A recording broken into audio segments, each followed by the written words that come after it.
Ինչու ենք մենք վախենում այս տեխնոլոգիաներից եւ փորձում ինչ-որ կերպ դրանք կարգավորել, ինչ-որ շրջանակների մեջ առնել։ Իսկ եթե այդ արհեստական բանականությունը վաղը սկսեց գործել ինքնուրույն, համեմատեց իրեն մեզ հետ, մարդկությունն առերեսվում է իր պատմության ամենավտանգավոր պահի հետ։ Միայն գիտությունն է, որ ընդունակ է պատասխանելու հարակից հարցերին։ Ոնց ենք պատկերացնում այդ կարգավորումները։ Առանձնապես չեմ պատկերացնում։ Ով պիտի դրանցով զբաղվի։ Գիտնականները։ Ուրիշ ոչ ոք։ Այսօր կա գլոբալ վտանգը, որ մարդկությունը կարող է վերանալ, բայց պատերազմները չեն դադարել։ Միջուկային վտանգը կա, պատերազմները չեն դադարել։ Բոլոր մեխանիզմները կարող են լինել արդյունավետ։ Կատարողներից է։ Հայերիս առանձնապես անհրաժեշտ է ուժեղացնել գիտական բաղադրիչի գործունեության։ Քանի որ սա գիտության դարաշրջան է,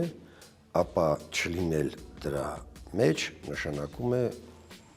վստահաբար տանուլ տալ։ Լինել դրա մեջ, լինել մասնակից դրա արարմանը շանս է։